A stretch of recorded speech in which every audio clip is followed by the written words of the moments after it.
When you think of the ultimate university, what names immediately pop into your head? Harvard, right? Oxford?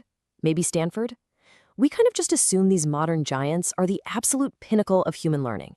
But what if I told you the actual blueprint for the ultimate university existed over 1,500 years ago?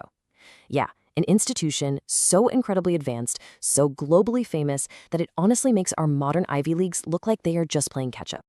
So let's dive right into this explainer. We're looking at the ancient blueprint and how it can literally inspire the modern learner. Okay, put yourself in this scenario. If you're a student today, you absolutely know the feeling of being completely crushed by exams, rigid curriculums, and that whole exhausting assembly line vibe. Now imagine it's the 7th century. You are this incredibly curious, hungry student, and you've just traveled thousands of miles across some really dangerous terrain because you want the best education on Earth. You finally reach the massive gates. But wait, the gatekeepers? They aren't just security guards, they are elite scholars. And before you can even set foot on campus, they hit you with a brutal oral viva exam. I'm talking intense. Historical records actually show that only 20 to 30% of applicants manage to pass this gate test. Talk about an ultimate filter for genuine curiosity. Welcome to Nalanda. In ancient Sanskrit, the syllables na-alamada roughly translate to the unstoppable flow of knowledge. And you know what? That wasn't just some catchy PR slogan. It was the reality. Located in Bihar, India, this was not just a local school. It was a massive global hub. You had students and scholars pouring in from over 20 different countries. Imagine walking the grounds and meeting people from China, Korea, Japan, Central Asia, all converging on this one spot, totally united by a burning desire to learn. And thanks to the incredibly meticulous records kept by famous Chinese traveler scholars like Xuanzang and Yejing, we know exactly what a day in the life of a student looked like. It was completely immersive. Your morning didn't start with a frantic rush to homeroom. No, it began with deep meditation to center your mind. Then, your afternoons were packed with intensive lectures from master scholars. But the real magic? That happened late at night, under the stars, when the entire campus just came alive with these passionate, high-stakes intellectual debates. Now think about your own education for a second. Today, we're usually forced to pick a track, right? Like arts, commerce, or science. And then you're just kind of stuck there. But at Nalanda, academic freedom was absolute. Limitless subject choices. You could spend your morning studying the precise math of planetary movements in astronomy, shift gears to physics after lunch, and then dive deep into the philosophy of astrology in the evening. You were never boxed into a single discipline. You were actively encouraged to figure out how the entire universe worked. And to pull off a curriculum that massive, the numbers were just staggering. Get this, they had a student-to-teacher ratio of 1 to 6. One teacher for every 6 students. To put that into perspective, Nalanda housed 10,000 students, supported by 1,500 brilliant teachers. I mean, think about our massive modern lecture halls where one single professor talks at 300 students. A 1 to 6 ratio today is literally an impossible dream.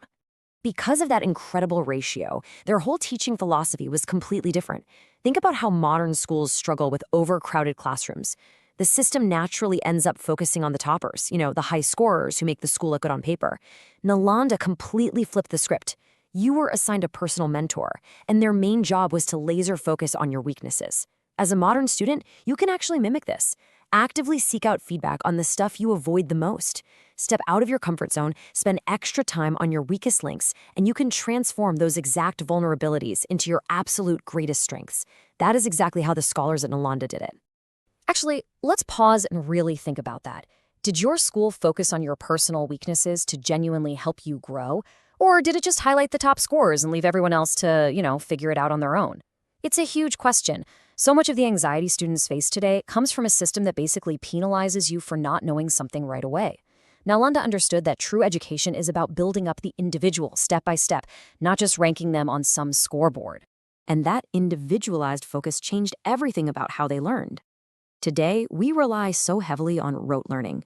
We memorize facts just long enough to pass a test, and then, poof, we forget them. At Nalanda, you were never, ever spoon-fed. Remember those late-night debates we talked about? Those were the core of the curriculum. The system intentionally challenged you. It wasn't about teaching you what to memorize. It was entirely about teaching you how to think critically, how to defend an argument, and how to dissect complex ideas from every possible angle. To fuel all that intense critical thinking, they built an absolute architectural marvel, a 9-story library. Yes, 9 floors high. This wasn't just a quiet building with some dusty bookshelves. It was literally a universe of knowledge.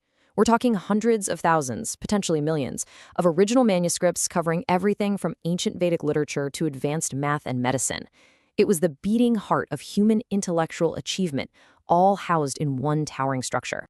To truly grasp the scale of Nalanda, we have to look at its timeline. The seeds were planted way back in the 3rd century BCE, when Emperor Ashoka built a stupa on the site, which naturally started attracting scholars. By the 5th century CE, under Kumaragupta I, it hit its golden age and became the massive university we're talking about today.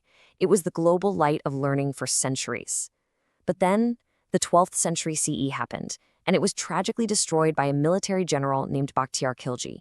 It just lay in absolute ruins until 1812, when a British surveyor finally stumbled upon the ancient stones. So you're probably wondering, why was it destroyed?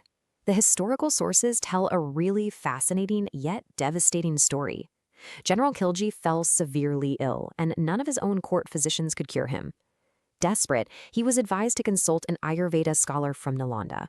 Now, Khilji, driven by pride, agreed to the consultation but absolutely refused to take any medicine directly from a source he didn't culturally acknowledge. So the Nalanda scholar cleverly applied the invisible medicine to the pages of Khilji's Quran. As the general read, he naturally absorbed the cure and was entirely healed. But instead of being grateful, Khilji was consumed by insecure rage. He was terrified that these scholars possessed knowledge and technology vastly superior to his own. And that insecurity led to one of the most heartbreaking intellectual tragedies in history. Khilji marched his military right into Nalanda. The destruction was catastrophic. That spectacular 9-story library set on fire. Historical accounts vividly describe a blaze so massive that millions of manuscripts burned continuously for 3 solid months. Scholars were mercilessly killed. The sheer heat from all that burning knowledge was reportedly so intense that the water in nearby lakes literally began to boil. It was just a devastating annihilation of a global treasure. But here is the thing. Education can be burned, sure, but it can never be erased. Like a phoenix rising from those ancient ashes, the pure spirit of Nalanda actually survived. In 2010, the Nalanda University Act was passed, kicking off this monumental effort to rebuild that legacy. And just recently, in 2024, a brand new Nalanda University campus was officially inaugurated. So while those original ancient manuscripts are lost forever, the human pursuit of knowledge, that is an unstoppable force. It completely transcends time, politics, and destruction.